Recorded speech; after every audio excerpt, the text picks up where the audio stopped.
So I think we can start now. So first of all, a very good evening to all of you who are joined and who are going to watch this video in future.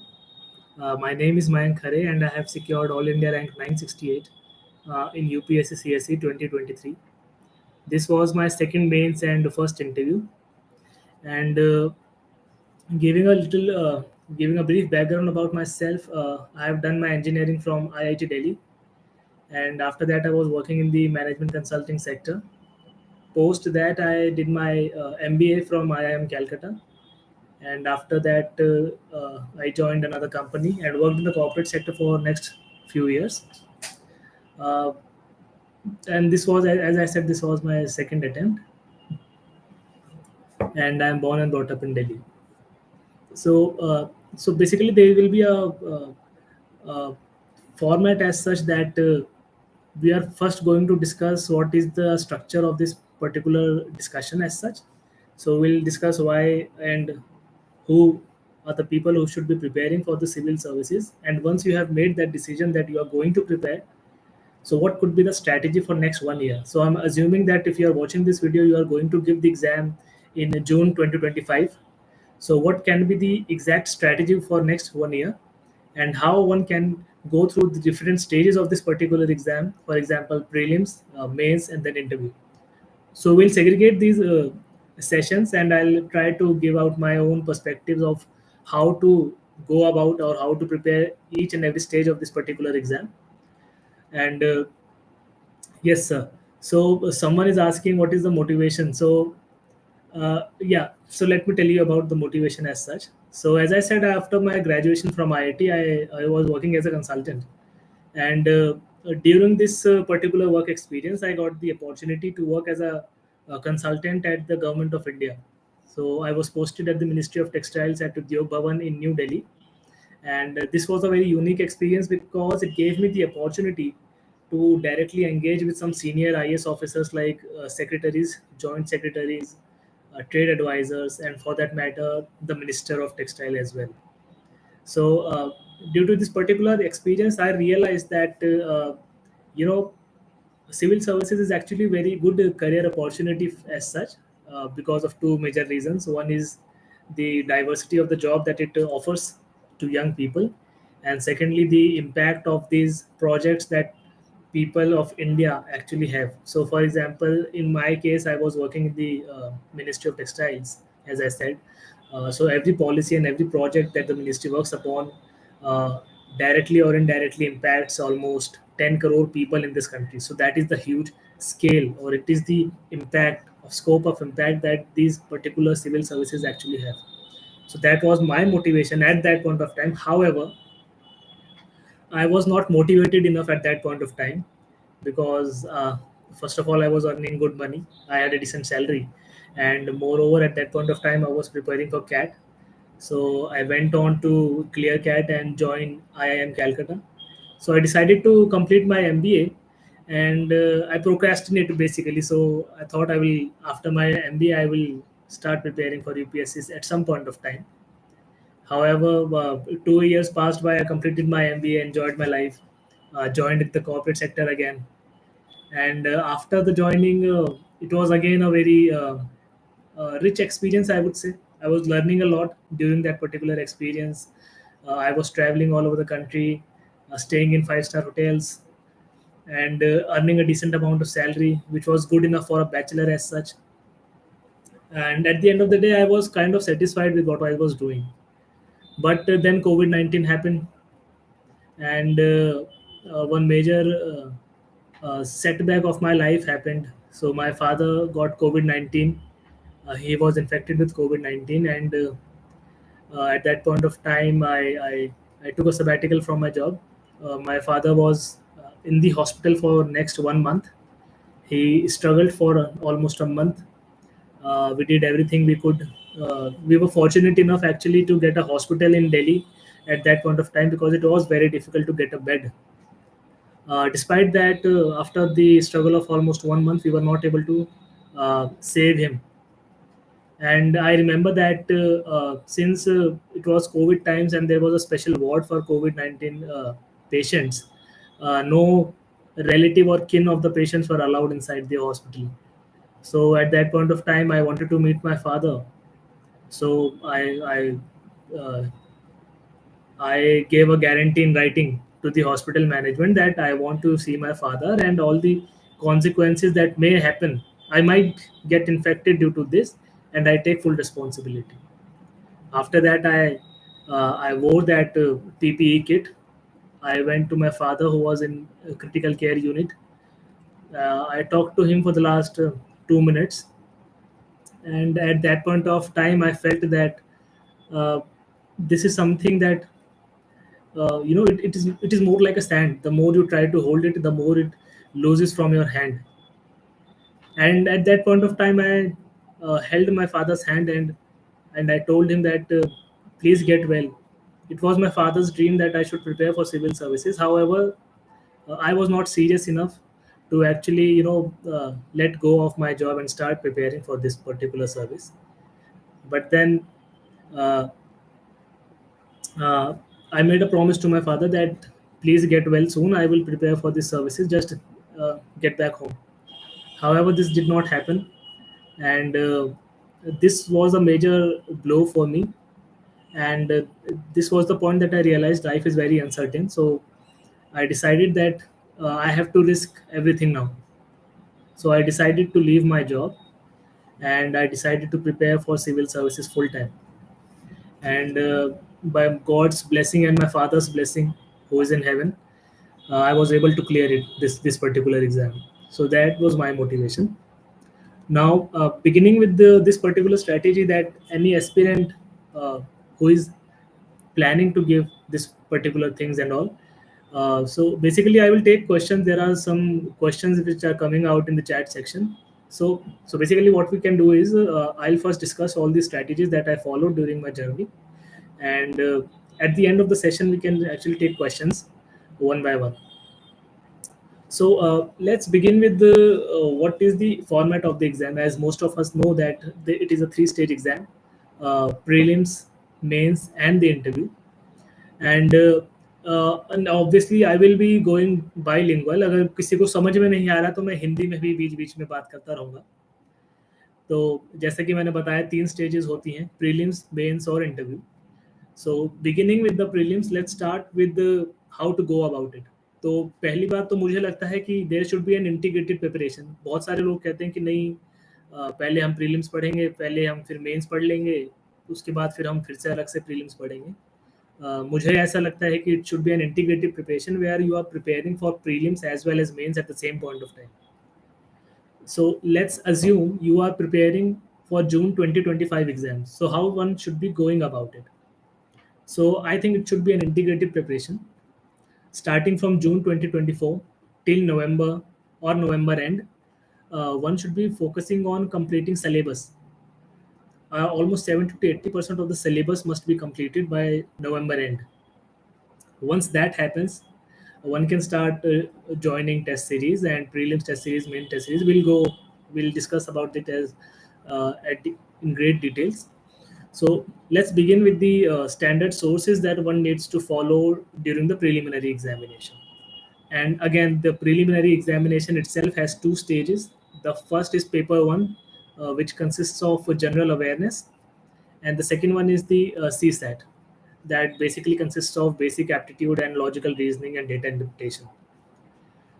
If you talk about the general awareness section, basically there are few certain standard sources that almost 90% of the toppers actually follow. So basically for polity, almost all of us follow Lakshmikant. Then for economics, I followed Mrunal sir ka handout. It was a 800 or 1000 pages ka handout. One can follow that. I followed that. In case of environment, I followed this book by Shankar IAS. In case of geography, I followed class 11th and class 12th की NCERT. Modern history के लिए I use to follow a spectrum. Spectrum बहुत छोटी सी एक green colour की book है, काफ़ी exhaustive है और काफ़ी अच्छी और इजी टू अंडरस्टैंड बुक है स्पेक्ट्रम. उसके अलावा एंशियंट हिस्ट्री के लिए आई यूज क्लास 11th और क्लास 12th की NCERTs. अगेन मीडिवल मैंने काफ़ी कम पढ़ा है, लेकिन मीडिवल भी मैंने NCERT क्लास 11 से ही पढ़ा है. Now if you talk about art and culture के लिए आई have scene Nitin Singhania sir की जो बुक आती है आर्ट एंड कल्चर वाली, वो मैंने पढ़ी थी। ये मेजर आपके हो गए जो स्टैंडर्ड सोर्सेज हैं जो सभी को फॉलो करने हैं almost. Apart from this there are current affairs which one needs to follow. अब अगेन करंट अफेयर में भी कई लोग पूछते हैं कि सर आप ये कैसे पढ़ेंगे, आप न्यूज़पेपर कितना पढ़ें, न्यूज़पेपर कौन सा पढ़ें। कुछ लोग कहते हैं सर मुझे तो 4 घंटे लग जाता है न्यूज़पेपर पढ़ने में। कुछ लोग कहते हैं कि सर मैं करंट अफेयर कहाँ का पढ़ूँ, मार्केट में बहुत सारे सोर्सेज हैं। So there is vision, there is insights, there forum, बहुत सारे प्लेटफॉर्म्स हैं। तो बच्चे कंफ्यूज हो जाते हैं कि किसको फॉलो करें किसको ना करें, and at the end of the day they do not follow anything at all. So उस केस में what we can do is stick to one newspaper. मैं अपने केस में बताऊं तो मैं द हिंदू पढ़ता था और मैं टाइम लिमिट के साथ ही पढ़ता था। तो फॉर एग्जांपल मैं द हिंदू पढ़ता ज़रूर था लेकिन maximum for 1 hour only. 1 hour में मैं मेजर मोटा मोटा जितना हो सकता था I use to study. So starting from the first page, I used to read in the first page in its entirety. उसके अलावा I used to follow the editorials and all. तो ये सारा ख़त्म करने में आपको 1 घंटा लग सकता है और 1 घंटे में आप उसको पूरा कंप्लीट करके जितना हो रहा है आपसे उतना ही करिए, उसके ज़्यादा मत कीजिए। अगर आपको 1 घंटे के ऊपर 10-15 मिनट लग रहे हैं तो it is okay, but it is not very advisable that you should be going to complete a newspaper for 2.5 hours, 3 hours. Do not follow that. It is a waste of time. दूसरा, newspaper alone is not enough. You have to supplement it and complement it with another source. In this case मैं suggest करूँगा कि जो vision monthly magazines आती हैं आप उनको follow कीजिए। एक 100 पेज का विजन मंथली का बुकलेट आता है eight the end of every month, जिसमें पिछले महीने के सारे जो भी करंट अफेयर्स होते हैं उसका उनमें इन डेप्थ एनालिसिस होता है। And that analysis covers almost all of the news articles, different newspapers, press information bureau से जो reports आती है वो। So vision IAS एक holistic सा जो monthly reports इनकी होती है, एक holistic view देती है जिसको आप यूज़ करके अपने notes में बना सकते हैं। Second, अब मैं बोलूँगा कि कितने करंट अफेयर्स पढ़ने चाहिए। तो अकॉर्डिंग टू मी मुझे लगता है 1.5 ईयर्स के आपको करंट अफेयर्स पढ़ के जाना चाहिए। So for example, if you are preparing for June 2025, then it is advisable that you start from January 2024. So obviously 1 month plus 6 months more. So it is advisable कि आप 1.5 years का current affairs पढ़ के जाइए। उसके लिए आपके पास obviously monthly magazines तो हैं ही, और eight the end of the day जब प्रीलिम्स पास में आ जाता है तो PT 365 भी विजन की एक आती है बुकलेट, उसमें पूरे साल का करंट अफेयर्स कंपाइल्ड होता है। बट मैं ये समझता हूँ कि आपको PT 365 एकदम एंड में ही पढ़नी चाहिए जब आप प्रीलिम्स के बिल्कुल पास आ जाए अप्रैल या मई में। लेकिन जैसी आपकी लंबी जर्नी रहने वाली है आगे 1 साल की, तो उसके लिए मुझे लगता है आपको मंथली मैगजीन्स पढ़नी चाहिए, मंथली मैगजीन्स के नोट भी बनाने चाहिए आपको, क्योंकि एक मंथली मैगजीन रफली 100 पेजेस की होगी। So you need to identify and understand ki how to reduce these 100 pages in 5 to 10 pages so that you can effectively revise anything and everything. Having said that, ये सब तो चलो आप जब पढ़ना शुरू करोगे तो धीरे धीरे आएगा। One of the most important paper that has been in the last few years is CSAT. We have seen that in the last year 2023 वाले prelims में a majority of the people failed despite scoring 100 plus in paper 1 because they could not clear the score of 66 in paper 2, that is CSAT. तो CSAT का level काफ़ी मुश्किल होता जा रहा है, स्पेशली जो बच्चे इंजीनियरिंग बैकग्राउंड से नहीं हैं, जो आर्ट्स से या मेडिकल साइंस से बैकग्राउंड से आते हैं, जिनकी वैसी ट्रेनिंग नहीं हो पाती है जो मैथ्स में बाकी इंजीनियर बैकग्राउंड वाले स्टूडेंट्स की होती होगी। तो उनके लिए एडवाइजेबल रहेगा कि आप थोड़ा थोड़ा प्रैक्टिस करते रहिए। इसके लिए यूट्यूब पे आप सर्च करेंगे CSAT का तो पूरे लेक्चर सीरीज आपको मिल जाएंगी। सो इट इज़ वेरी एडवाइजेबल कि आप ये सारी चीज़ें फॉलो करें, और जब आप एकदम पास में आ जाएं प्रीलिम्स के, जैसे मैं ये सजेस्ट करता हूँ कि मार्च ऑनवर्ड्स आपको फुल टाइम डेडिकेटेड प्रीलिम्स की तैयारी करनी चाहिए। तो जब आप ये सब स्टेज पे आ जाएं तो मेरे हिसाब से आपको कम से कम 30 से 40 मॉक टेस्ट प्रीलिम्स के देने चाहिए। जैसे किसी भी कोचिंग का आप उठा लीजिए, कोई सी भी coaching X Y Z, market में बहुत सारे सोर्सेज हैं ही already. So you can pick up Vision, you can pick up Forum, or you can pick up any other XYZ coaching institutes material. They are releasing prelim tests, and उनके एक test series में there are roughly around 30 to 40 tests. So my advice would be to follow any one particular coaching. उसके सारे mock test complete कीजिए आप और इसका analysis कीजिए. By analysis I mean कि how do you know that what is the optimum or what is the ideal number for you, कि आपको कितने अटेम्प्ट करने चाहिए और उस अटेम्प्ट करने में आपके कितने हिट रेशियो जा रहा है. तो फॉर एग्जांपल मैंने क्या किया था, मैंने एक एक्सेल शीट बनाई थी अपने लिए. उस एक्सेल शीट के अंदर मैंने टेस्ट लिखा और उस टेस्ट में मैंने कितने क्वेश्चन अटेम्प्ट करे, कितने क्वेश्चन उन अटेम्प्ट में से मेरे कितने सही हुए, कितने गलत हुए, what was the hit ratio and how much is the time that I took. ये मैंने एक्सेल बनाना शुरू कर दी थी. तो 40 टेस्ट मैंने एक पर्टिकुलर टेस्ट सीरीज विजन के या इनसाइट्स के दे दिए एक पर्टिकुलर कोचिंग के. इसके अलावा लास्ट 10 ईयर्स के PYQs आपको पूरे लगाने हैं पेपर. तो लास्ट 10 ईयर्स लगा लीजिए, आपको 2014 के बाद से सारे पेपर आपको एक बार लगा लेने हैं.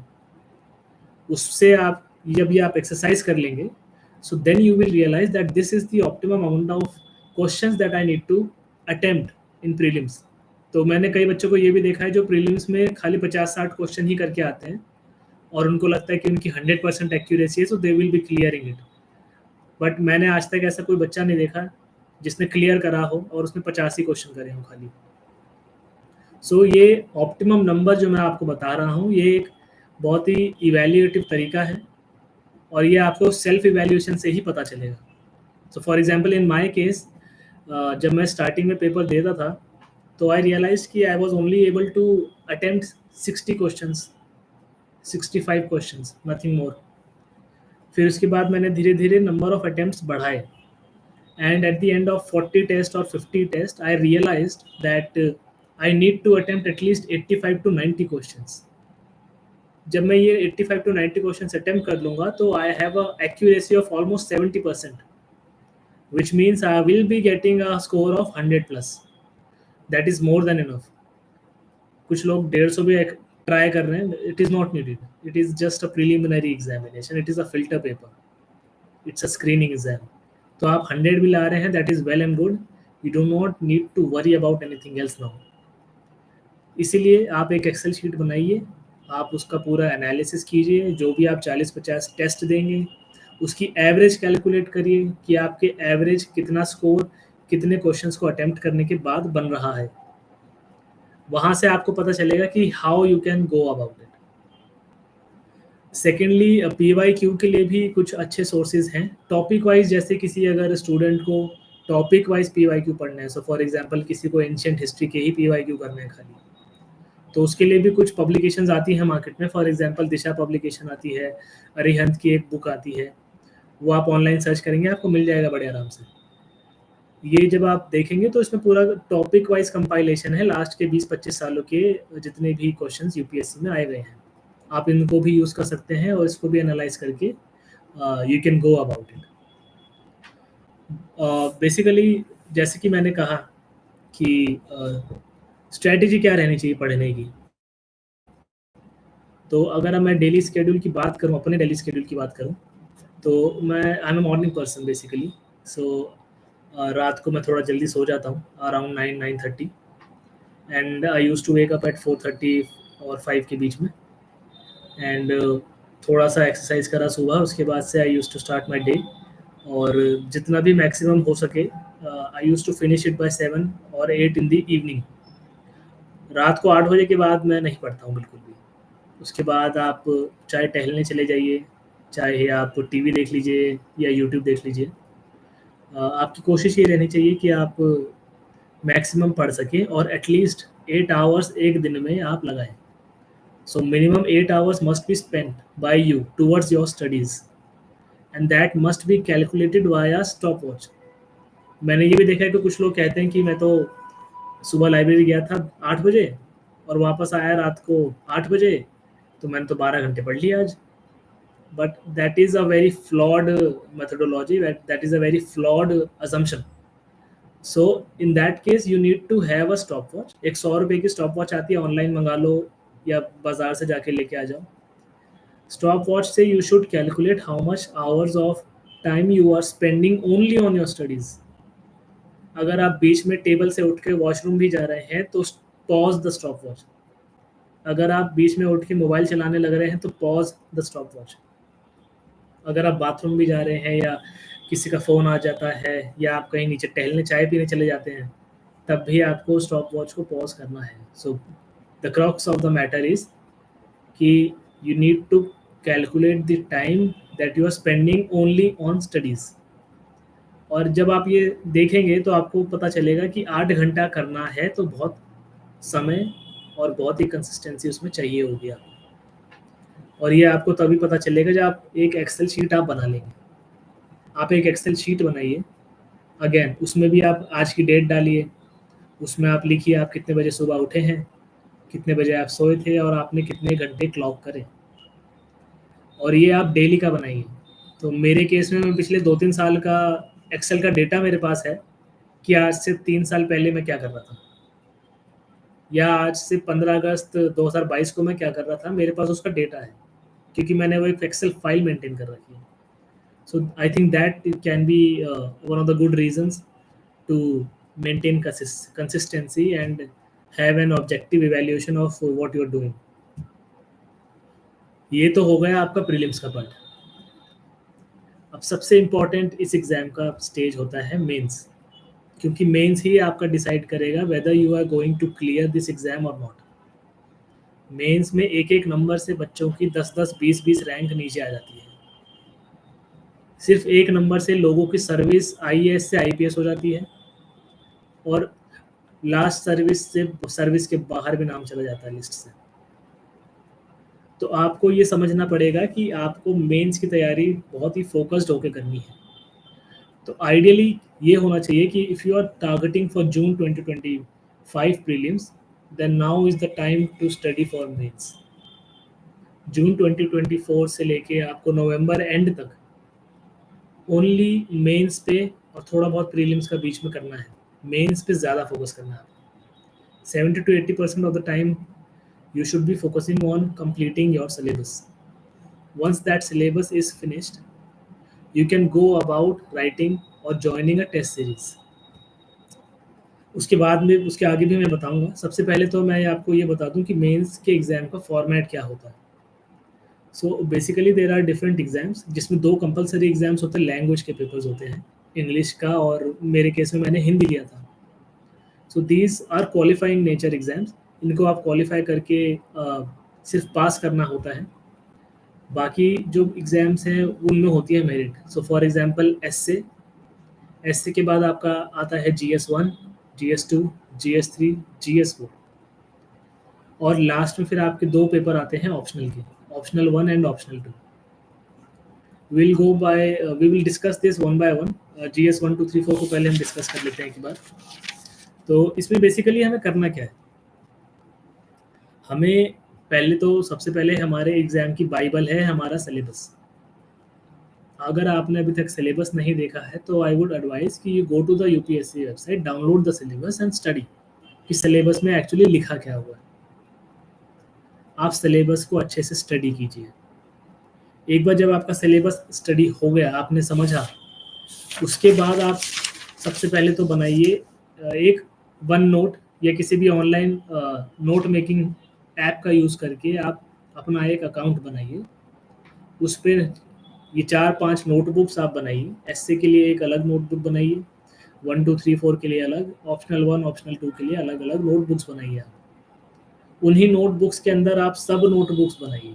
तो फॉर एग्जांपल जैसे GS2 है, GS2 के कुछ कंपोनेंट्स हैं, governance, constitution, polity, international relation, social justice. इनके सब हेडिंग्स बना लीजिए. इन सब हेडिंग्स को बनाने के बाद अगर आप तो न्यूज़पेपर जैसे आप पढ़ रहे हैं जो मैंने स्टार्टिंग में बताया था, तो उस न्यूज़पेपर में कोई भी आपको लगता है कि ये वही काम की चीज़ है, तो उसका स्क्रीनशॉट वहाँ से उठा के अपने नोट्स में आप डाल दीजिए. वो बेस्ट तरीका होता है. आपका एक जगह पे कंपाइल होता रहता है और आपके पास एग्जाम्पल्स होते हैं लिखने के लिए, क्योंकि आपको खूब सारा डेटा, खूब सारे एग्जाम्पल्स मेंस में आपको लिखने पड़ेंगे, तभी आपके नंबर आएंगे। ये आप कर सकते हैं। दूसरा, तो शुरू से शुरू करते हैं। Basically let's start with the essay part. Essay के अंदर what I did was I followed Anudeep Durishetty sir's notes and his strategy. So basically आप गूगल पे टाइप कीजिएगा Anudeep Durishetty sir's strategy for essay, और आपको एक पीडीएफ मिलेगा। उसमें अनुदीप सर ने 10 से 12 एस्से के टॉपिक्स की थीम को आइडेंटिफाई करके उस पर 1 पेज का नोट बना रखा है। उसमें उन्होंने डेटा, कंक्लूजन, इंट्रो सब कुछ डाला हुआ। सो मेरा बेसिक सोर्स यही था। आई फॉलोड अनुदीप सर's नोट्स और उसको मैंने मेमोराइज किया था। इसके अलावा आप ऐसे में टॉपर कॉपीज देख सकते हैं। जैसे आप किसी भी वेबसाइट पे जाइए, विजन पे या फोरम पे, आपको टॉपर कॉपीज मिलेंगी। उन टॉपर कॉपीज में आप आइडेंटिफाई करिए कि टॉपर्स ने क्या एग्जाम्पल चूज किया हुआ है, कौन सी एनेक्डोट या स्टोरी दे रखी है। तो ऐसे के भी जैसे 3 पार्ट्स होते हैं, intro, body, conclusion. So it is generally said that in the case of introduction, you should start with the anecdote. Anecdote में कोई ना कोई स्टोरी जो उस टॉपिक से रेलेवेंट हो, कोई कैरेक्टर जो उस टॉपिक से रेलेवेंट हो, उसको डिस्कस करना होता है, 1 पेजर बनाना होता है। उसके बाद फिर बॉडी पे पार्ट आते हैं और लास्ट में कंक्लूजन आ जाता है। कंक्लूजन में आप कुछ भी कोट्स या वापस से आप जो इंट्रोडक्शन में जिस कैरेक्टर को इंट्रोड्यूस किया था, वापस उसको री इंट्रोड्यूस करते हैं कंक्लूजन में। तो इस फॉर्मेट से आपकी एक स्टोरी कंप्लीट हो जाती है। ये जो मैं बता रहा हूँ थोड़ा टेक्निकल लग रहा होगा आपको, but all you need to do is sit down and write few essays and you will understand कि ये क्या हो रहा है। You will eventually understand कि what is the structure of the essays that you need to prepare and what are the data and sources that you need to prepare. Ultimately essay में आप वही data, वही sources लिखेंगे जो आप already GS के लिए पढ़ रहे हैं। वही data यहाँ पे essay में आपका यूज हो जाएगा। अब जैसे बहुत सारे बच्चों ने कोचिंग कर रखी है, so for in my case I did not take any coaching general studies के लिए। मैं सेल्फ स्टडी करके ही जनरल स्टडीज़ मैंने पढ़ाई करी है, did not take any coaching. लेकिन जो लोग बच्चे कोचिंग कर रहे हैं, आई वुड सजेस्ट कि आप कोचिंग अच्छे से कीजिए, उसके अच्छे से नोट्स बनाइए, because they are going to be very handy for you during mains examination. अच्छे से आप उनके नोट्स बनाइए और जितना हो सके एग्जाम्पल और डेटा और फ्लो चार्ट्स और डायग्राम्स आप अपने आंसर्स में ऐड कीजिए। सेकेंडली, इसके अलावा जैसे कि आपको एनेक्डोट्स लिखने होते हैं, तो कुछ टॉपर्स कॉपी देख देख के आप कुछ 10-15 एनेक्डोट्स की एक लिस्ट बना लीजिए। उसमें से आपको कहीं पे भी कुछ अगर फिट करना पड़ा कैरेक्टर, तो आप एक ही कैरेक्टर को अलग अलग कहानियों में फिट कर सकते हैं। वही कैरेक्टर हेल्थ केयर में आ जाएगा, वही कैरेक्टर एजुकेशन में आ जाएगा, वही कैरेक्टर आपका सोशल जस्टिस से रिलेट हो जाएगा। तो ये चीज़ें आपको प्रैक्टिस से आएंगी। जब आप प्रैक्टिस करेंगे तो आपको और बेहतर समझ में आएगा इससे। दूसरा, जैसे GS1 की अब बात कर लेते हैं। GS1 में भी अलग अलग, जैसे मैंने बताया कि सब टॉपिक्स हैं। GS1 मेजरली प्रीलिम्स पार्ट 2 ही है एक तरह से, क्योंकि GS1 का ज़्यादातर सिलेबस प्रीलिम्स से ही मैच करता है। ज्योग्राफी हो, हिस्ट्री हो, ये सब प्रीलिम्स से पूछा जाता है। इसके अलावा आपको क्या पढ़ना है? आपको सोसाइटी, डाइवर्सिटी पढ़नी है। तो अगर आपने कोचिंग कर रखी है तो आपको नोट्स मिल जाएंगे। लेकिन अगर आपने जैसे कोचिंग नहीं कर रखी मेरी तरह, तो आप क्या कीजिए, आप उस सिलेबस का वो सब टॉपिक उठाइए, गूगल पे सर्च कीजिए, लास्ट में UPSC लिख के टाइप कर दीजिए। आपको एक 2-3 पेज का नोट हमेशा मिलेगा। बहुत सारी कोचिंग्स ने गूगल ऑनलाइन पे वो नोट डाले हुए हैं और बहुत ही इफ़ेक्टिव साबित होते हैं। एटलीस्ट मेरे लिए काफ़ी इफ़ेक्टिव रहा वो। मैंने ऐसे ही एक सब हेडिंग उठाई थी, गूगल सर्च किया था and I was able to understand the format, और मेरे पास अपने खुद के नोट्स तैयार हो गए थे बिना किसी कोचिंग करे। सेकेंडली, सेम चीज़ आपको GS2 में करनी है, GS3 में भी करनी है। तो आपके बेसिकली 2 टाइप के नोट्स बनने चाहिए। पहले तो जो स्टैटिक नोट्स हैं, जो स्टैटिक सिलेबस है आपका, जो सिलेबस के सब हेडिंग्स हैं, उन पे एक पेजर या 2 पेजर आपका होना चाहिए हर हेडिंग पे। हर सब हेडिंग के लिए आपको you should be having a 1 और 2 pager that you can revise. Secondly, जो मैंने आपको इनिशियली बताया था, that you need to upload, you need to form an account on an online app one note या एवर नोट, किसी में भी, जहाँ पे मैंने आपको बताया था कि GS1 में की आप एक अकाउंट बनाएंगे, उसमें आप एग्जाम्पल लिखते चले जाएंगे। आपका स्टैटिक पार्ट आपके हाथ में आपका हैंड रिटन नोट्स हो जाएगा, और आपका डायनामिक पार्ट आप वहाँ से उठा सकते हैं। आप रोज़ न्यूज़पेपर पढ़ेंगे ही, रोज़ करंट अफेयर्स की वेबसाइट देख सकते हैं, इनसाइट्स वगैरह की। वहाँ से आपको कोई रेलेवेंट एनेक्डोट, कोई रेलेवेंट डेटा, कोई रेलेवेंट एग्जाम्पल मिलता है, तो आप उठा के अपने वन नोट में डाल देंगे आपके अंदर। और फिर वहाँ से और जो आपने हैंड रिटन नोट्स बना रखे हुए, उनको कंपाइल करके आपका एक सिंगल नोट लास्ट में बनेगा। वो मेंस के टाइम पे आप बना सकते हो, प्रीलिम्स क्लियर करने के बाद। सेकेंडली, जैसे GS1 2 3 का फॉर्मेट ऑलमोस्ट सेम है। हर सब हेडिंग के लिए आपको छोटे छोटे 1-2 पेजर के नोट बनाने हैं और ऐसे ही पढ़ जाना है, अगर आप कोचिंग नहीं कर रहे हैं तो। GS4 के लिए मैंने लेक्सिकन की एक बुक आती है छोटी सी, मैंने उसको रेफ़र किया था। उसके अलावा इसके अंदर भी आपको वही चीज़ करनी है। सिलेबस देखिए, सिलेबस की सब हेडिंग्स देख लीजिए, और सब हेडिंग्स को आप एनालाइज करिए, उसका गूगल सर्च करिए, और उन सब हेडिंग्स के एक एक दो दो पेज के नोट आप बना लीजिए। सिमिलरली, जो भी करंट अफेयर्स में आप न्यूज़पेपर में कोई भी रेलेवेंट एग्जाम्पल आ गया, तो वो आप उठा के डाल सकते हैं। तो फॉर एग्जांपल, जैसे पिछले साल न्यूज़पेपर में मैंने कहीं पढ़ा था कि एक पर्टिकुलर डिस्ट्रिक्ट के अंदर डीएम ने, जैसे डीएम के ऑफिस में कोई एसी नहीं चल रहा था, एक न्यूट्रिशन रिहैब सेंटर था जहाँ पे एसी नहीं चल रहा था। It is so this district was in Madhya Pradesh, और पिछले साल की गर्मियों में मध्य प्रदेश में अराउंड 48 to 49 टेम्परेचर जा रहा था। So this district magistrate, what he did was he shifted his own office AC, अपने ऑफिस का ही एसी इन्होंने हटा के न्यूट्रिशन रिहैब सेंटर में लगवा दिया, जहाँ पे एसी नहीं था, ताकि जो छोटे छोटे बच्चे वहाँ रहते थे उनकी हेल्प हो सके। So this particular gesture demonstrates the empathy and compassion in civil services which are required. Empathy और कंपैशन हमारे सिलेबस का ही पार्ट है, तो आपको एम्पैथी और कंपैशन की सिलेबस डेफिनेशन पता होनी चाहिए। डेफिनेशन के साथ साथ you also need to understand the example, relevant example, and which is why I am saying कि आप न्यूज़पेपर डेली पढ़िए। वहाँ से आपको एग्जाम्पल मिलेंगे, और उन्हीं एग्जाम्पल को उठा के आपको अपने वन नोट के अकाउंट में डाल के रखना है, ताकि मेंस जब आप पढ़ें तो आपके काम आए। तो जैसे कि मैंने आपको बताया ही था, ये तो होगा GS1 2 3 4 और ऐसे। ये जो सिलेबस मैं आपको बता रहा हूँ, इसको कंप्लीट करने में there will be around 4 to 5 months आपको लगेंगे, if you are starting now in June 2024.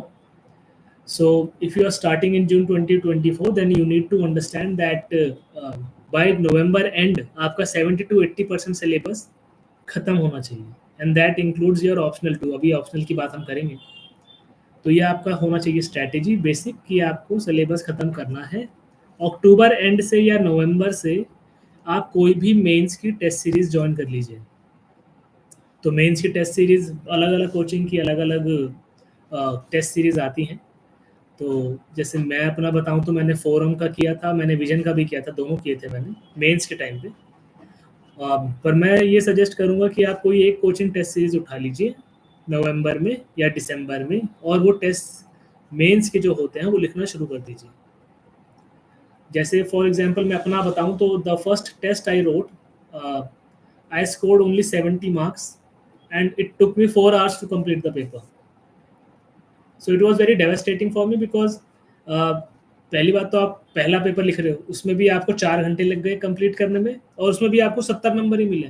So I was thinking कि आई वुड कंप्लीट पेपर तो मेरे को नंबर तो मिल ही जाएंगे, but that is not true. It takes time, it takes discipline, it takes understanding, and it takes patience. पहला test आपका सबसे खराब टेस्ट होगा, ये आप मान के चलिए, लेकिन आपका 5वां टेस्ट, आपका जो 10वां टेस्ट होगा, वो आपके पहले टेस्ट से 10 गुना बेटर भी होगा। ये आप इसको मान के चलिए। पहला टेस्ट और 10वें टेस्ट में ज़मीन आसमान का फ़र्क होगा, और ये you can realise on your own, which is why I am saying कि join any test series, any one test series, so that you get an idea of how the questions are asked in an exam, and after that you build your own strategy and how you can analyze the answers. And इसके अंदर भी दो चीज़ अगर मैं बताऊं, तो 2 type के questions होते हैं जीएस 1 2 3 4 में।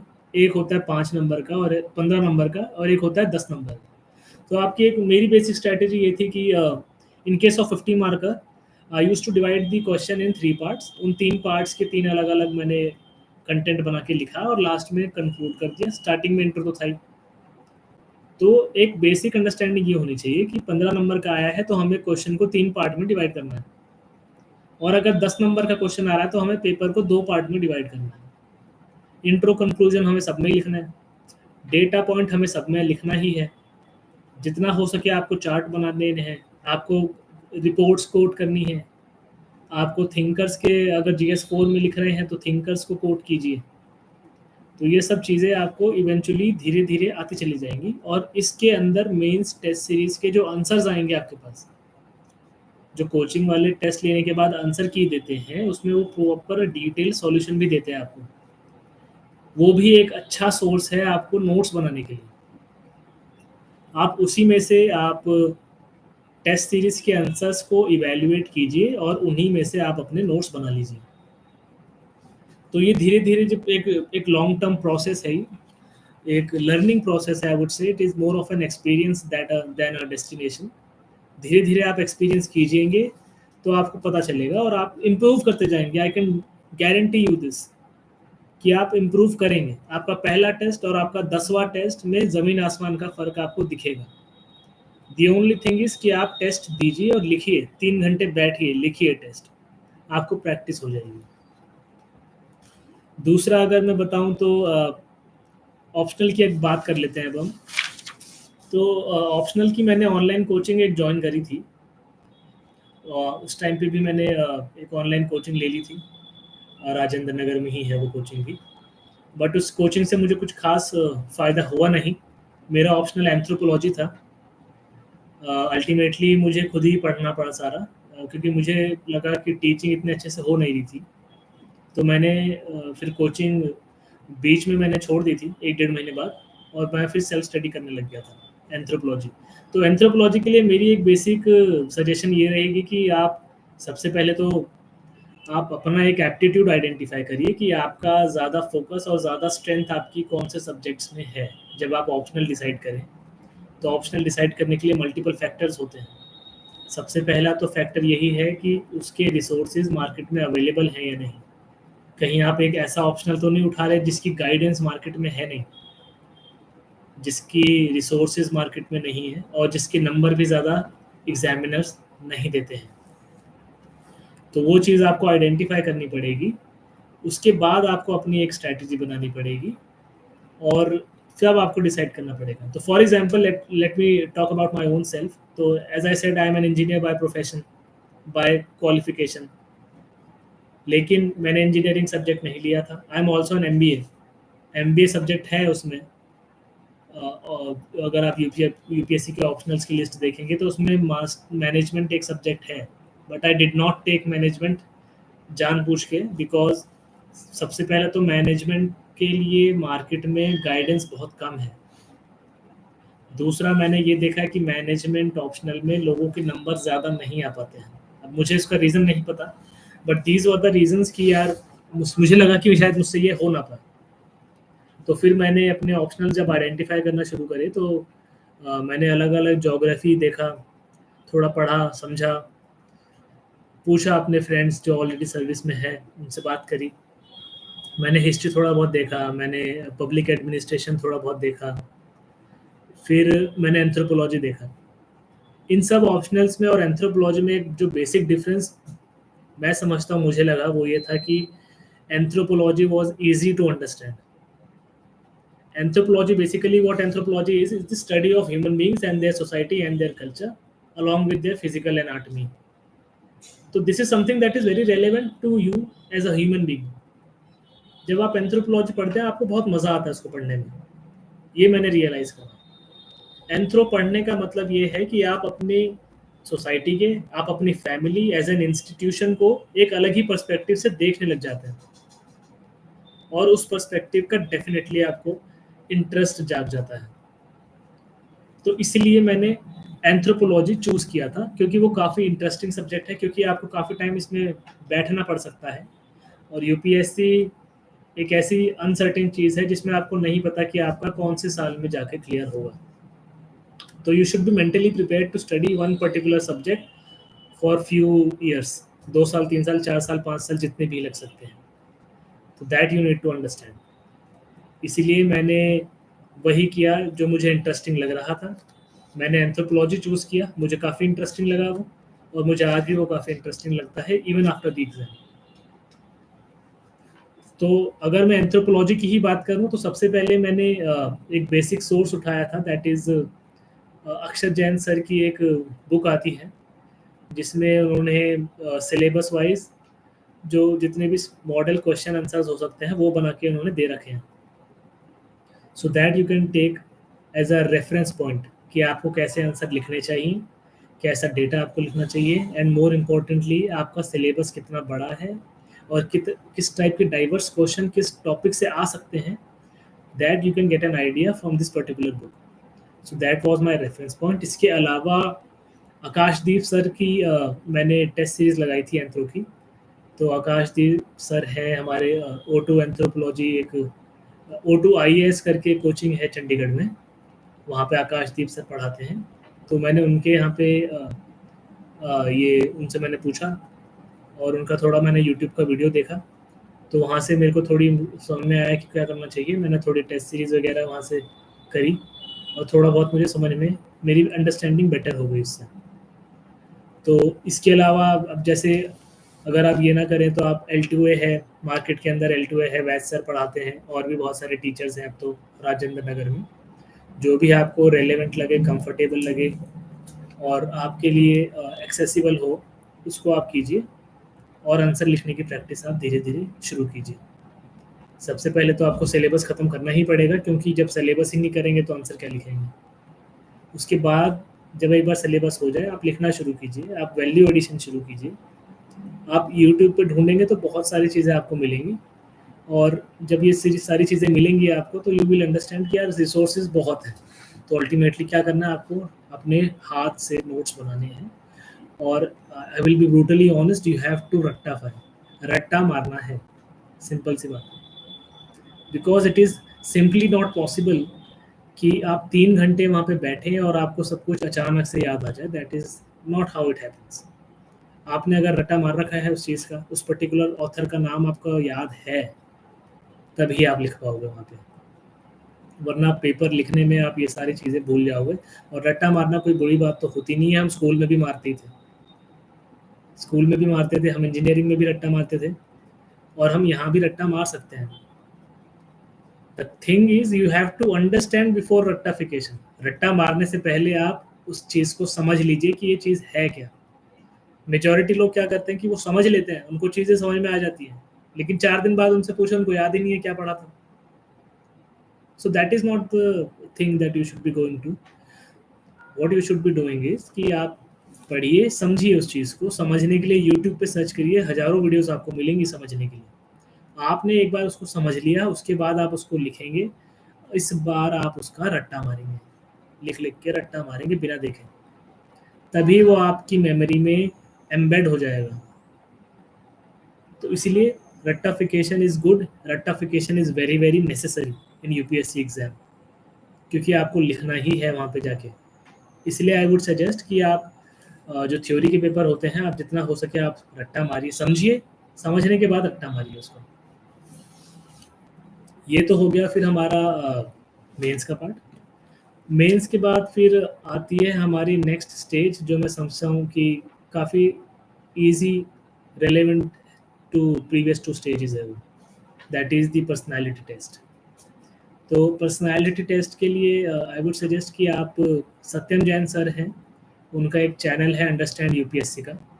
अंडरस्टैंड यूपीएससी में they have actually help experience to identify कि डैफ से क्या क्या पूछा जा सकता है and how to prepare your DAF. That is detailed application form. Detailed application form के अंदर आपके पास बहुत सारी चीज़ें, बहुत सारा डेटा आता है.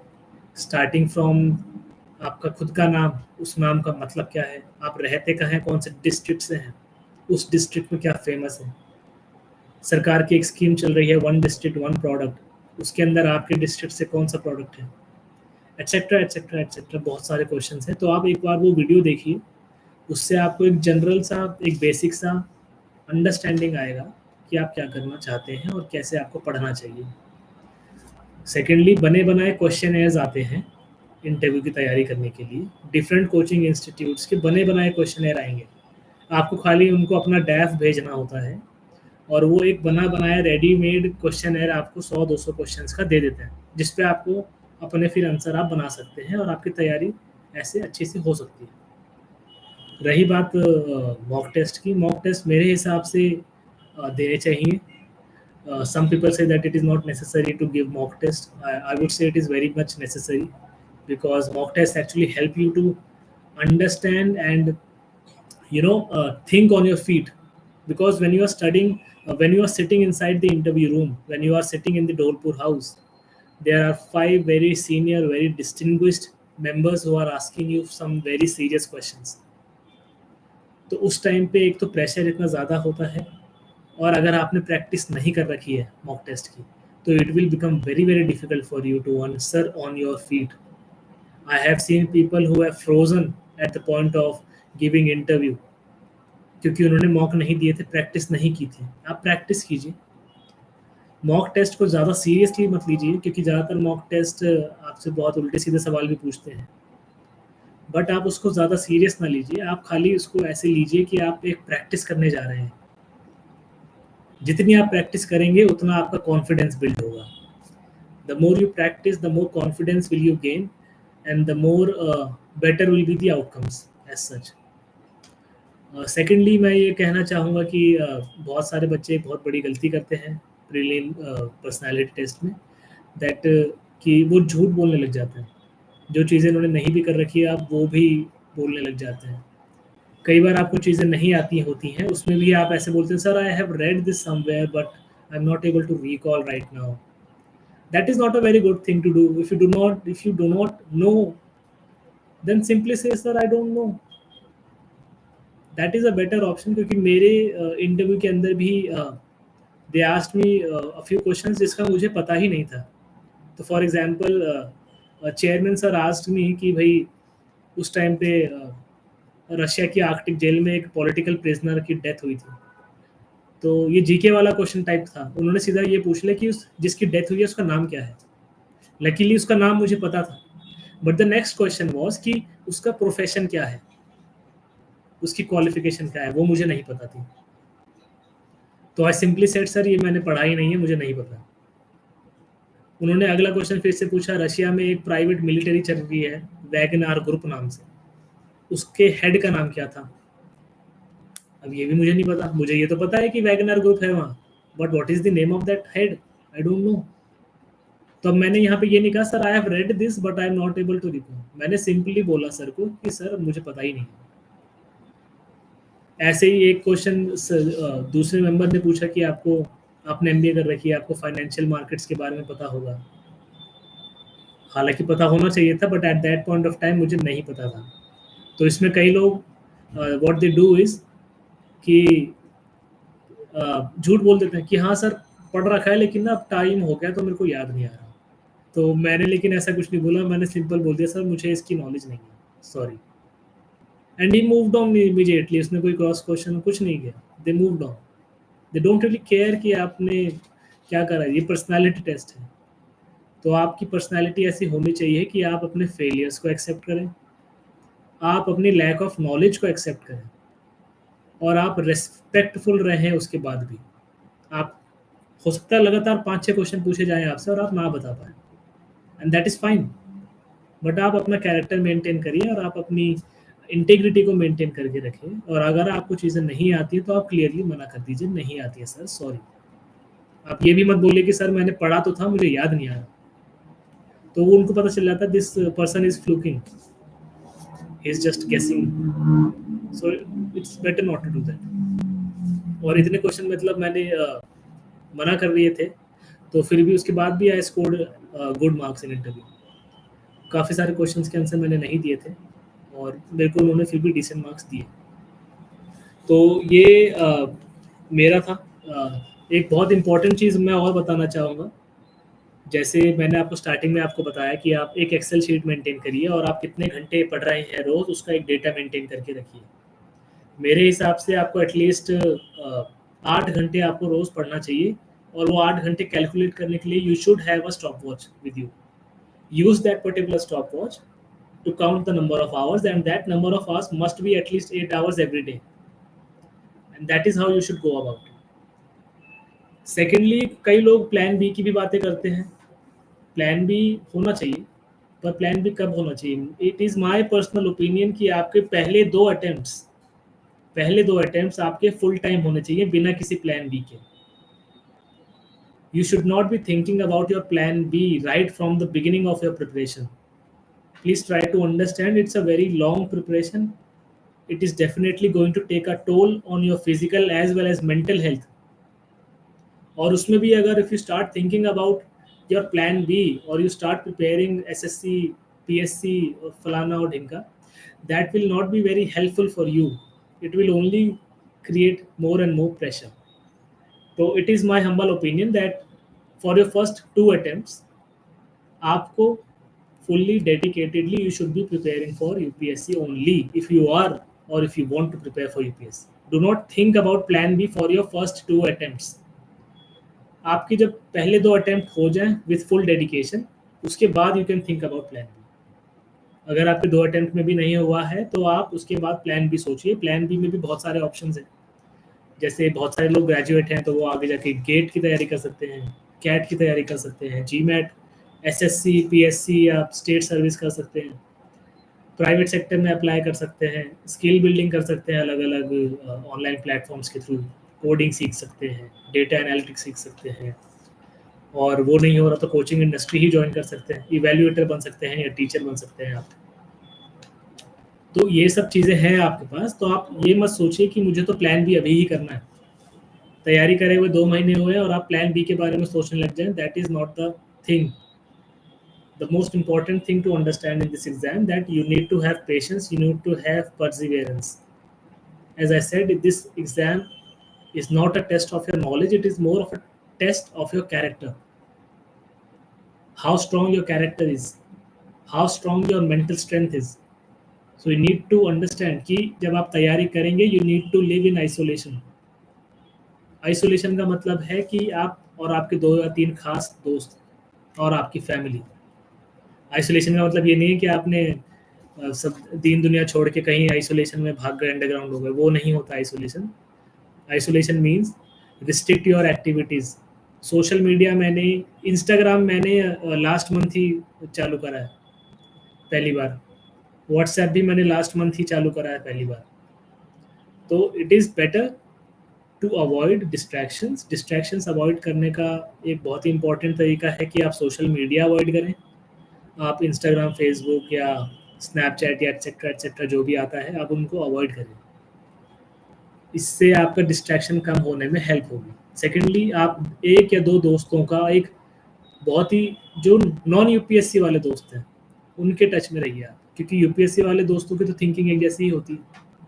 जैसे मेरे केस के अंदर मेरी एक फ्रेंड थी सलोनी, तो वो यूपीएससी से उसका कोई लेना देना नहीं है, बट हम हर Sunday for the past 3 years every Sunday we used to talk for almost 1.5 hours, और उससे पूरा एकदम रिफ्रेशनेस हो जाती थी। मेरे 1-2 दोस्त और हैं जो भी यूपीएससी से रिलेटेड नहीं है, उनसे बात करते हैं तो बहुत अच्छा लगता है। और आपके पास फैमिली तो है ही, फैमिली के साथ रहिए, उनके साथ बातें कीजिए, टाइम स्पेंड कीजिए। अगर आपको लग रहा है कि आपसे नहीं हो पा रहा है तो थोड़ा आप सेल्फ इंट्रोस्पेक्शन करिए कि क्यों नहीं हो पा रहा है, मेरे नंबर क्यों नहीं आ रहे हैं, क्या मैं डेटा कम डाल रहा हूँ या मैं डायग्राम कम डाल रहा हूँ, या मेरी नॉलेज ही कम है। नॉलेज कम है तो नॉलेज कैसे बढ़ाई जाए, कहाँ से आंसर ढूंढे जाएँ, कैसे बनाया जाए उन सब चीज़ों को, that you need to understand. और ये धीरे धीरे होगा, ये ऐसा नहीं है कि मैंने आज आपको बता दिया कल आप करने लग गए। It will take time and it will take its own due course that can not be skipped. वो आपको करना पड़ेगा, वो प्रोसेस है। Trust the process and follow the process. तो this is all about me. I think now we can open up the platform for taking up some questions. तो यहाँ पे क्वेश्चन पूछा गया कि इकोनॉमिक्स के लिए क्या पढ़ें प्रीलिम्स और मेंस के लिए। तो basically let me tell you about myself कि मैंने इकोनॉमिक्स के लिए मृणाल सर के नोट्स आते हैं। मृणाल सर के नोट्स को मैंने सिर्फ मृणाल सर के नोट्स पढ़े हैं मैंने इकोनॉमिक्स के लिए, एंड आई कैन सेफली से कि यार बहुत ही एग्जॉस्टिव होते हैं। ऑलमोस्ट उनका जो हैंड आउट आता है मृणाल सर का 1000 पेज का होता है ऑलमोस्ट, लेकिन अगर आप वो पढ़ लो 2-3 बार तो बहुत ही एग्जॉस्टिव नॉलेज आपको मिल जाती है इकोनॉमिक्स की। तो मैंने तो मृणाल पढ़ा था और मेरे लिए तो काफ़ी सही रहा वो। रही बात मेंस की, मेंस के लिए भी मृणाल सर के नोट्स मेंस वाले भी आते हैं, वो आप पढ़ेंगे तो वो भी काफ़ी इफेक्टिव रहते हैं। जनरली मेंस के अंदर करंट अफेयर्स वाले क्वेश्चन ज़्यादा आते हैं, उसके लिए फिर आप मेंस 365 से आप पढ़ सकते हैं, जो भी रेक्टिफिकेशन करनी है वहाँ से भी कर सकते हैं। So let's take another question.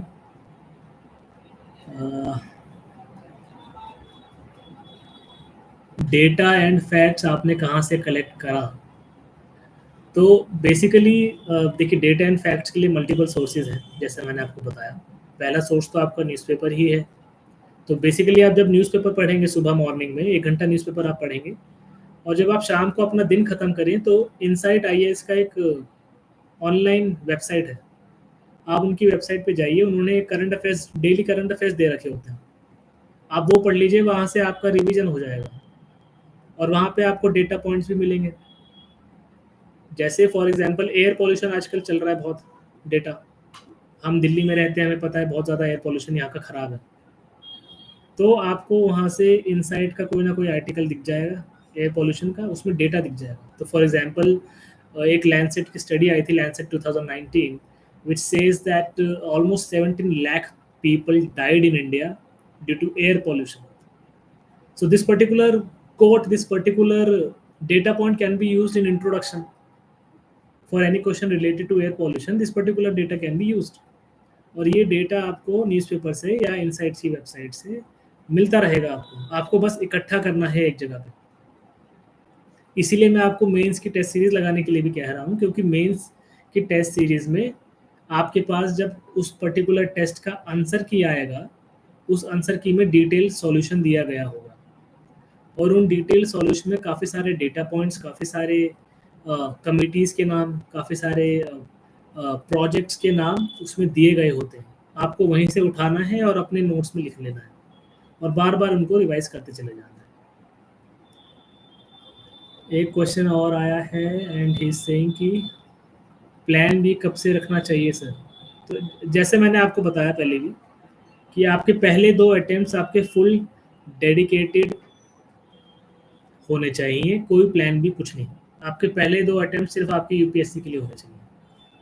जब आपके पहले 2 अटेम्प्ट्स हो चुके हैं, इसका मतलब आपके 3 साल ऑलरेडी आप इन्वेस्ट कर चुके हो, उसके बाद आप प्लान बी का सोच सकते हो।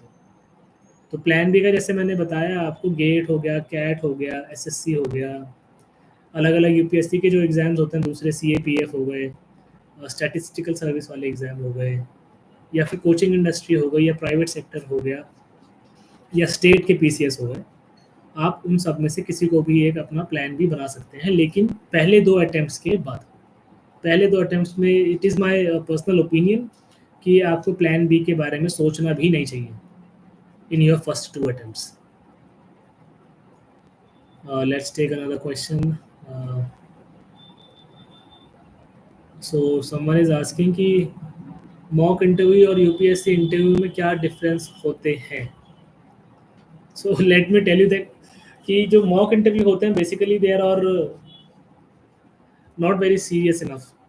तो उनका कुछ भी रैंडम XYZ जनरल नॉलेज का ज्ञान पूछ लिया, या कुछ भी रील बनाने के लिए कुछ मसाला टाइप का कंटेंट पूछ लिया उन्होंने, सवाल पूछ लिया ऐसे ऊटपटांग कुछ भी, तो वो ज़्यादा रेलेवेंट नहीं होते हैं। तो आपको मॉक टेस्ट से ये नहीं सीखना है कि ये उल्टे सीधे सवाल पूछ रहे हैं तो चलो मैं तैयारी करना शुरू कर दूँ, नहीं।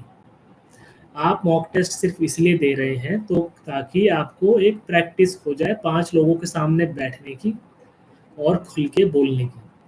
सो basically you need to understand that जब आप एक्चुअल ढोलपुर हाउस में जाएंगे, there will be 5 people sitting around you, They are very senior people. They will be asking certain questions, and you have to answer those questions on the spot. There is no option. There is no thinking time as such. You have to think on your spot and speak fluently, confidently. How can that happen overnight? It cannot happen overnight. It needs practice, it needs time.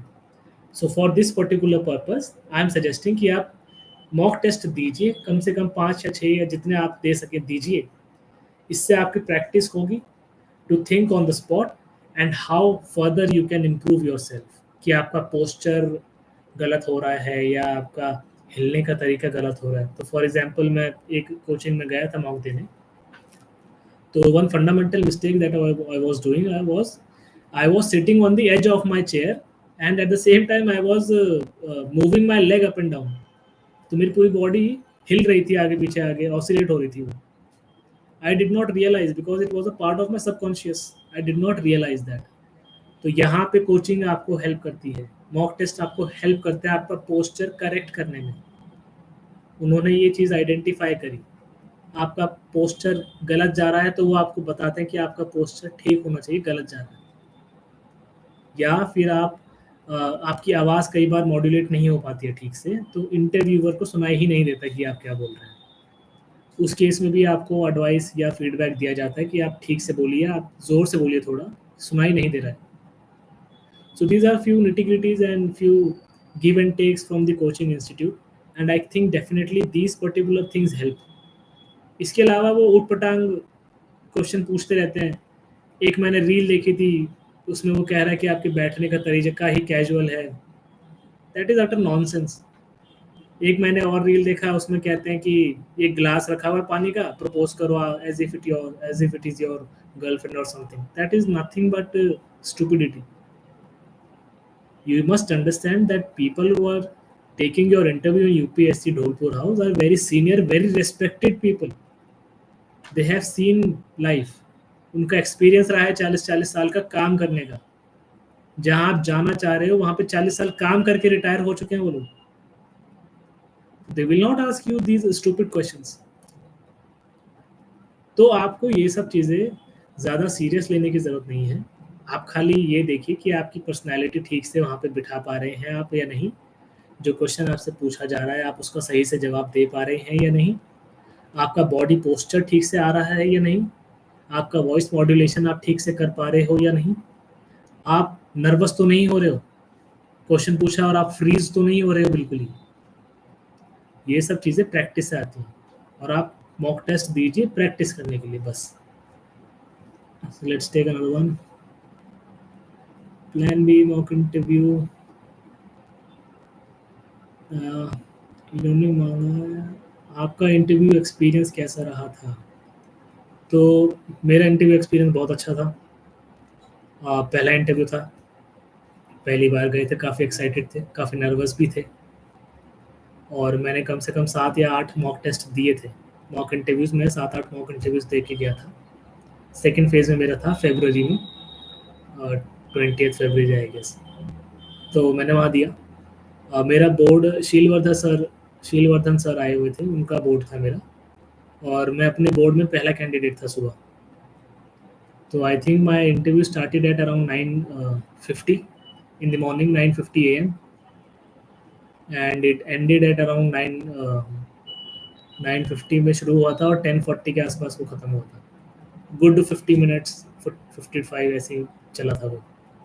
Overall experience बहुत अच्छा था. Board was very cordial और उन्होंने कभी भी किसी भी point पे ऐसे बेइज्जत करने की कोशिश नहीं करी जैसा मॉक इंटरव्यूज़ में दिखाया जाता है. They were very cordial, they were very kind and they were very patient also. They were listening to you. Never ever did they cross you. They did not cross me at any point of time. They let me speak fully. और जब मैं रुका तभी वो बोलते थे. उसमें भी ज़्यादातर क्वेश्चंस उन्होंने जो मुझसे पूछे थे वो मेरे बैकग्राउंड से रिलेटेड उन्होंने पूछे और साथ में हमारी सोसाइटी में क्या हो रहा है उन्होंने पूछा. वुमेन एम्पावरमेंट के लिए क्या हमने करा है और हम आगे क्या कर सकते हैं, कौन से लॉज बना रखे हैं हमने, वो आपको बताइए.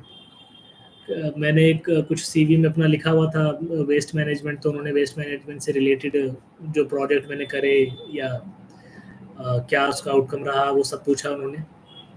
उसके बाद एक सर ने मुझसे एथिक्स वाले क्वेश्चन पूछने लगे कि what is the difference between sympathy and empathy, can you please explain. वो मैंने एक्सप्लेन करा अच्छे से विद एग्जांपल। उसके बाद थोड़ा और फिलोसॉफिकल हो गई डिस्कशन की who do you think is a guru, why do we need a guru in life, do we really need a guru, and who can be a Guru.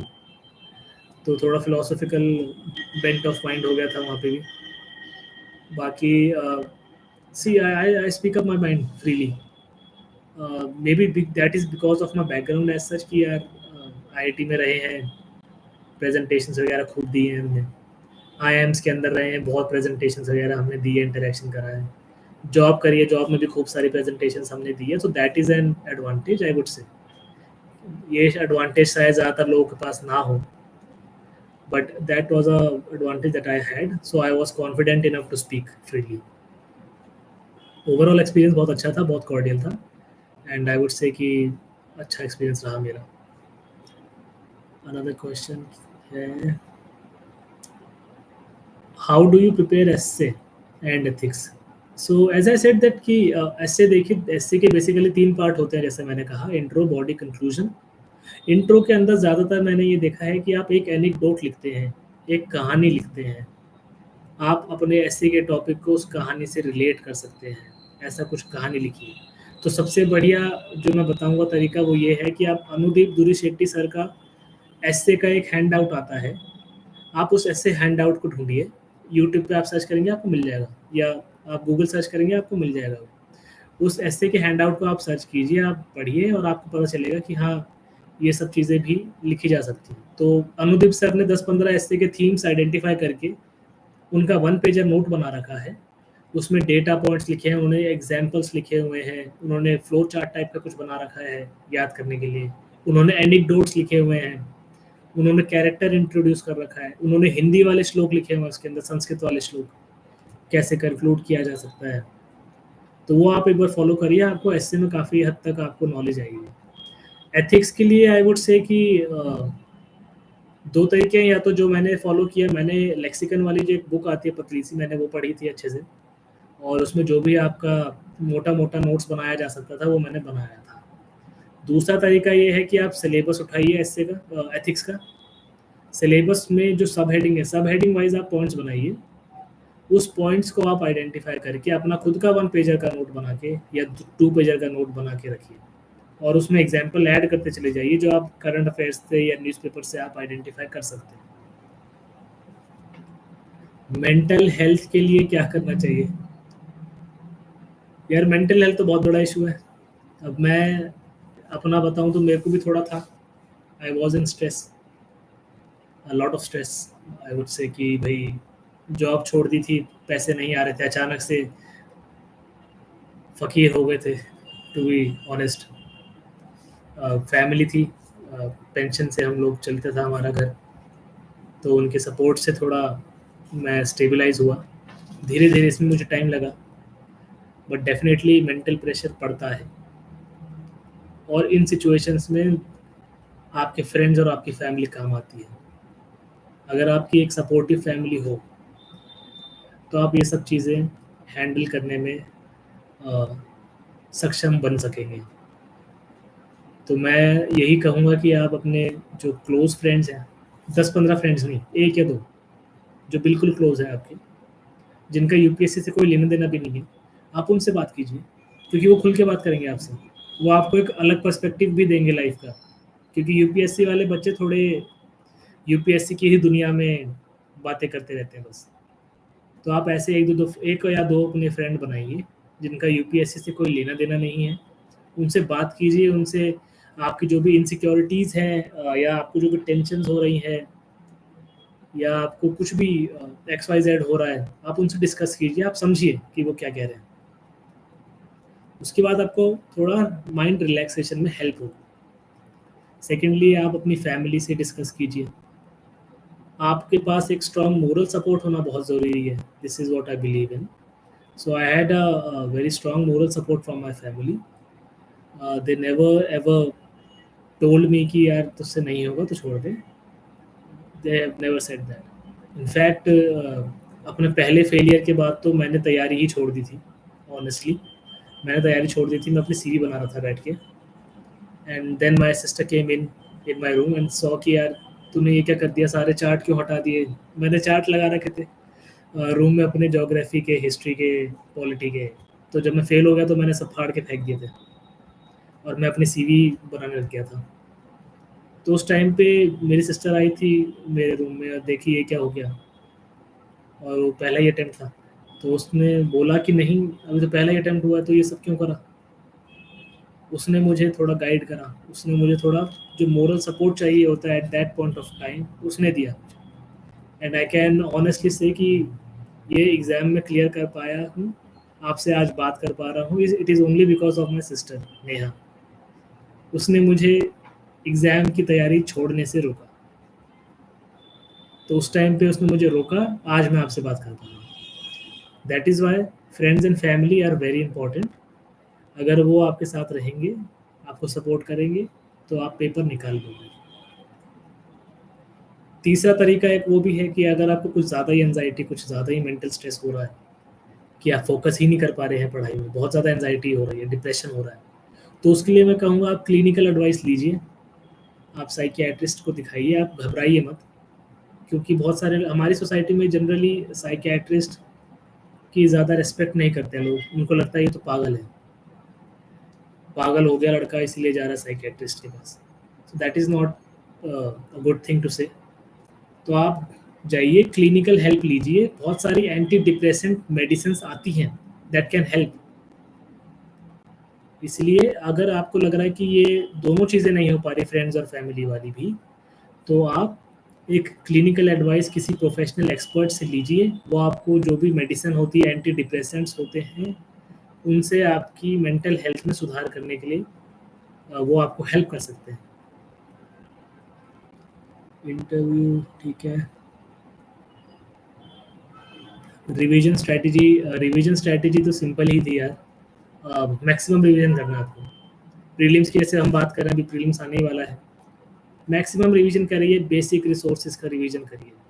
Laxmikant, Mrinal, geography, history, spectrum बार बार पढ़िए.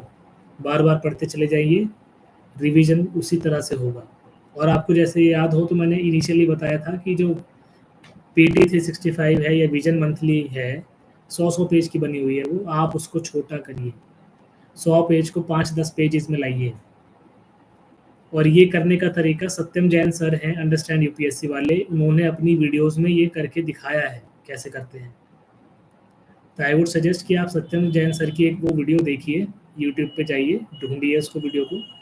उन्होंने sir ने 100 page वाले एक monthly PDF को 5-10 pages में convert करके दिखाया. आप वो 10 पेजर बनाइए मंथली का. इससे फास्ट रिवीजन होगा आपका. इससे आपको हेल्प मिलेगी. ठीक है. रिवीजन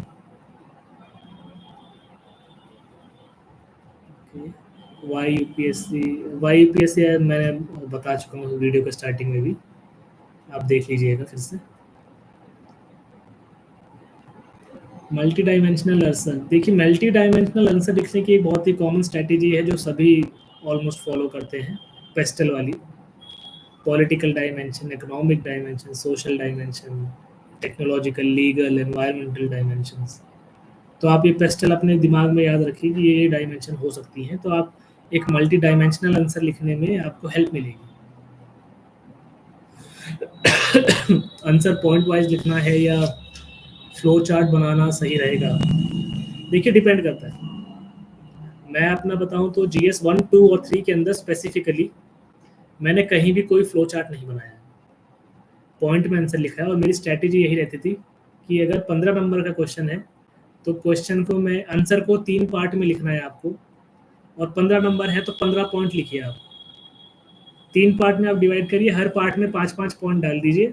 आपके 15 पॉइंट्स हो जाएंगे. And that will be very effective. आप गिन सकते हैं अपने पॉइंट्स. तो आपको कॉन्फिडेंस रहेगा कि हाँ, थोड़े ठीक ठाक नंबर आपको मिलने चाहिए अगर आपने सही पॉइंट लिखे तो. सिमिलरली 10 नंबर वाले में भी आपको ऐसा ही कुछ लिखना है. 10 नंबर वाले में 2 पार्ट में आप क्वेश्चन आंसर को डिवाइड कीजिए और दोनों में 4-4, 5-5 पॉइंट लिखिए। लास्ट में कंक्लूजन और स्टार्टिंग में इंट्रो अलग है। इससे आपका पूरा आंसर कंप्लीट और होलिस्टिक दिखेगा। ये अप्रोच सिर्फ जीएस 1, 2 और 3 के लिए मैं आपको बता रहा हूँ। जीएस 4 के लिए ये अप्रोच नहीं चलेगी। So the case of GS4, what you need to understand is that adding points will not help, because पहली बात तो टाइम नहीं होता इतना कि आप 10-10 पॉइंट लिख जाएं उसके अंदर। It is very difficult to complete the paper in 3 hours GS4 में। So it is better advice कि आप क्वेश्चन के क्रक्स को समझिए, what the question is actually asking and how will you write it. तो उसको लिखने के लिए देन यू कैन आइडेंटिफाई कि यार ये पर्टिकुलर चीज़ पूछ रहा है। उसको हमेशा आप 2 पार्ट में डिवाइड कीजिए।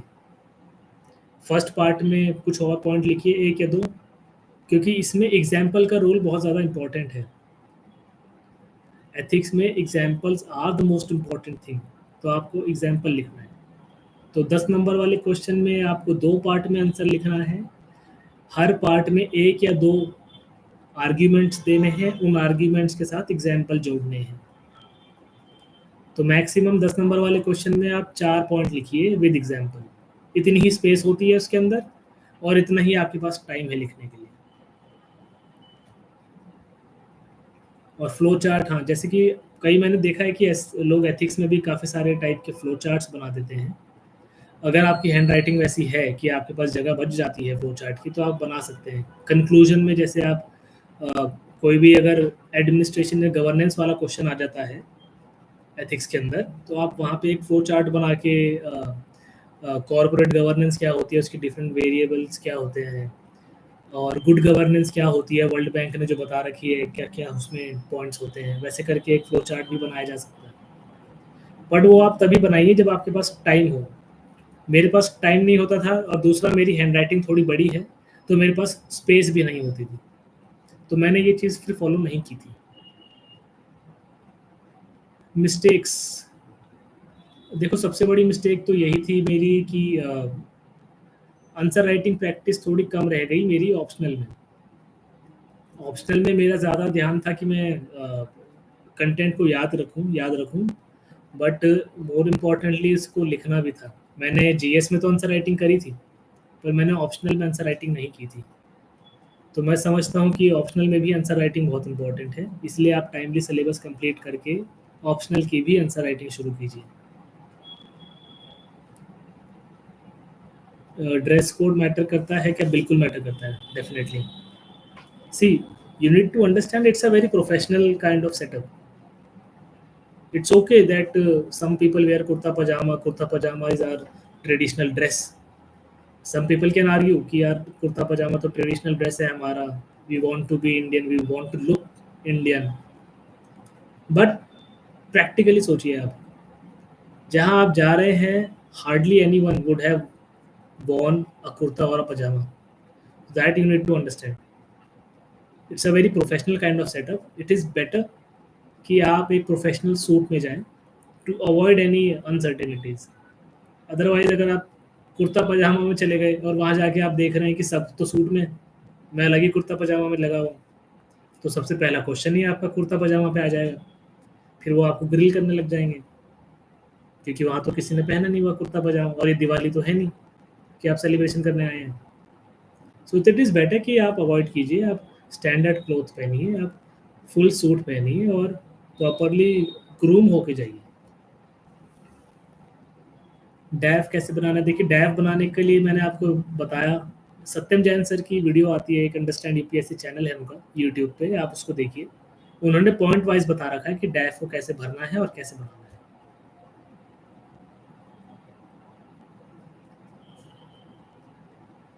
एंथ्रो के लिए नोट्स बनाए थे अक्षय जैन सर।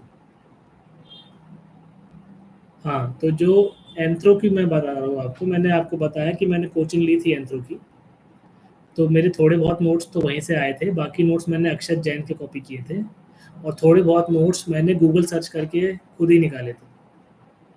तो आपको मिक्स करना पड़ेगा सब कुछ। अगर आप कोचिंग ले रहे हैं तो कोचिंग के नोट्स तो आपके पास होंगे ही, साथ में थोड़ा अक्षत का देख लिया, थोड़ा गूगल सर्च कर लिया, वहाँ से आपको अपने नोट्स कॉम्प्रिहेंसिवली बनाने पड़ेंगे।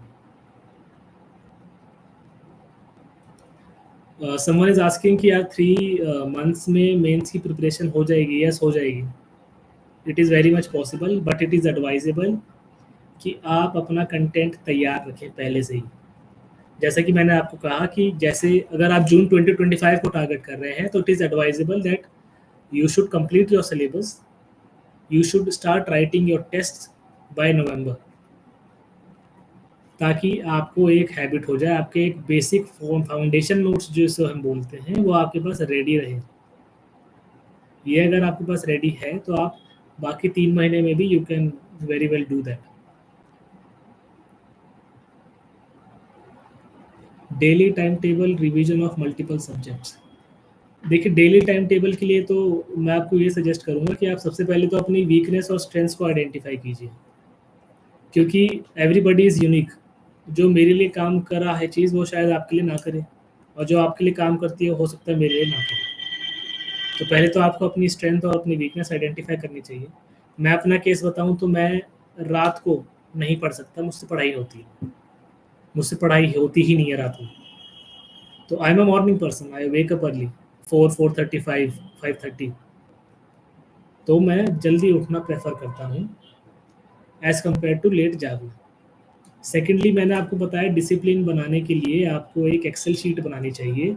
उस एक्सेल शीट में you have to write today is 3 June, I wake up at this time, sleeping time ये है, total number of hours that I spend only on studying, and that needs to be calculated through a stop watch, not your regular watch.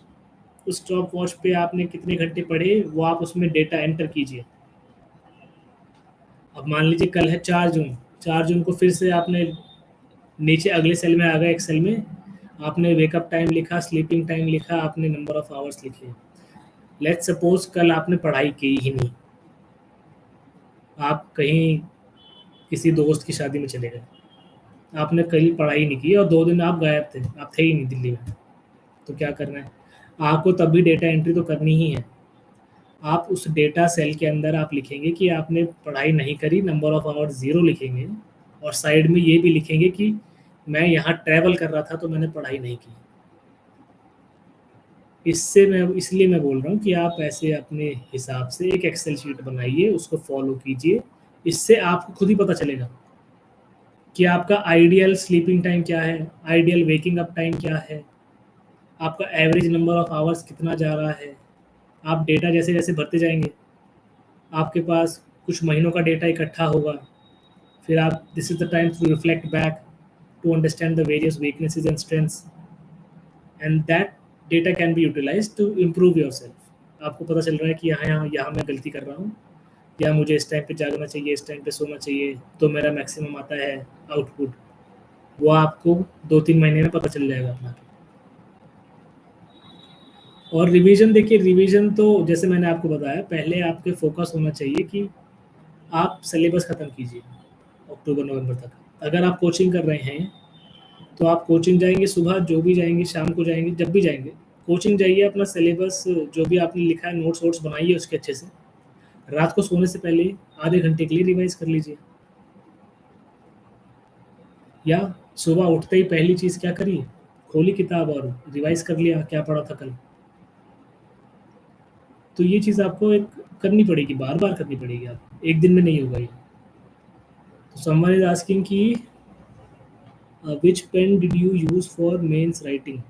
कोई सा ही pen use कर लो यार, मैंने ये use किया था, दिख रहा हो तो, रेनॉल्ड्स जिफ्फी जेल बोलते हैं इसको, 5 रुपये का पेन है ये। तो मैंने तो ना तो पायलट यूज़ करा, ना कोई महंगे वाला वो पॉइंट पेन आते हैं, मैंने तो यूज़ नहीं किए थे। और मैंने इसी से यूज़ किया 5 रुपये वाला पेन, बहुत बढ़िया चला। पूरे पेपर मैंने कंप्लीट करे, मेरा कोई एग्ज़ाम नहीं छूटा, कोई क्वेश्चन नहीं छूटा, ऑन टाइम सब कुछ कंप्लीट हुआ था मेरा। तो पेन आपकी देखो, इसमें भी आपको जैसे कि मैंने कहा, आपको एक्सपेरिमेंटेशन करनी पड़ेगी, you have to experiment yourself. So in this case I tried, मैंने पायलट भी ट्राई किया था, पायलट V5 मैंने ट्राई किया था। मेरी हैंड राइटिंग उससे ठीक नहीं बन पा रही थी, तो मैंने दूसरा पेन ट्राई करा, उसमें भी ठीक नहीं बन पा रही थी, फिर मैंने ये तीसरा पेन ट्राई करा और इसमें मेरी आंसर राइटिंग ठीक से हो पा रही थी। इसीलिए मैंने अभी तक इसी पेन को कंटिन्यू करा हुआ है। Someone is asking advice for us going to sit for CSE 2025. So yes, as I said time and again, if you are preparing for June 2025, your priority should be to complete your syllabus, 70 to 80% of your syllabus, both GS and optional, by November end. November end तक आपका 70 to 80% syllabus complete हो जाना चाहिए. After that you can think about joining a mains की test series. Continue your test series till February. फरवरी के बाद से मार्च लग जाएगा और मार्च से जून तक, मार्च अप्रैल मई, जून में या मई के एंड में आपका पेपर होगा. ये 3 महीने डेडिकेटेडली आप खाली प्रीलिम्स पढ़िए और प्रीलिम्स पढ़ते रहिए. जैसे मैंने आपको वीडियो के स्टार्टिंग में ही बताया था कि एक एक्सेल शीट बनाइए, 30 से 40 मॉक टेस्ट लिखिए प्रीलिम्स के, और उसके बाद आप आइडेंटिफाई करिए कि आपका एक ऑप्टिमम नंबर क्या है क्वेश्चन अटेम्प्ट करने का. Someone is asking, I'm a night owl, but people say that we should wake up early. So to adapt the prelims timings, should I change my timings? Not necessary. I would suggest कि जैसे मैंने आपको पहले भी कहा कि you need to identify your own strengths and your own weaknesses. I have a friend who is a night owl. वो रात को 4-4 बजे तक जाग के पढ़ता है और सुबह उठता है 12 बजे दिन में, और वो 4 बार प्रीलिम्स लिख चुका है, चारों बार उसने प्रीलिम्स क्लियर किया है. तो that is not the thing. आपको अपनी स्ट्रेंथ और अपनी वीकनेस आइडेंटिफाई करनी पड़ेगी. अगर आपको रात में पढ़ाई अच्छे से हो रही है तो इट इज़ एडवाइजेबल कि आप रात को पढ़ें, और अगर आपकी पढ़ाई सुबह अच्छी होती है तो आप सुबह पढ़िए. मोर और लेस कोई ज़्यादा फर्क नहीं पड़ता. हाँ, जब भी आपका पेपर आने वाला होगा एटलीस्ट एक हफ्ते पहले आप सुबह उठना शुरू कर दीजिए. कहीं ऐसा ना हो जिस दिन पेपर है आप उस दिन सुबह उठ ही नहीं पाए. जब पेपर आ रहा होगा उसके एक हफ्ते पहले आप सुबह उठना शुरू कर दीजिए, ताकि आप टाइम पे पेपर दे सकें और अच्छे से दे सकें. ठीक है, एनी मोर क्वेश्चंस?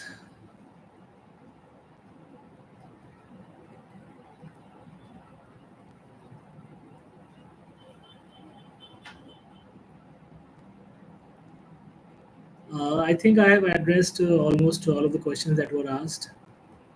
और अगर फिर भी अगर कोई क्वेश्चन छूट जाता है तो आप कमेंट बॉक्स में आप टाइप करके पूछ सकते हैं, मैं आपको रिप्लाई कर सकता हूँ उसी बॉक्स में.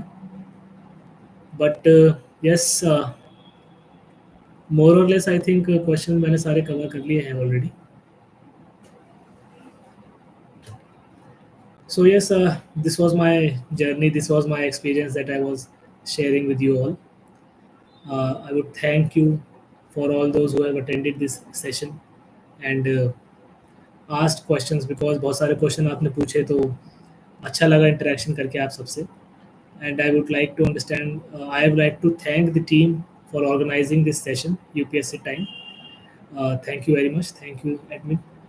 And thank you all the people who are watching this video. For any doubt or concerns regarding the video or regarding any other subject preparation or timetable preparation, etc., you can directly reach me. My Instagram handle is mayankhare614. And even if you are not able to use Instagram, you can type comment in this chat box, and I will be able to reply to your queries as soon as possible. So thank you all, thank you very much, and all the best for your future endeavors. Thank you.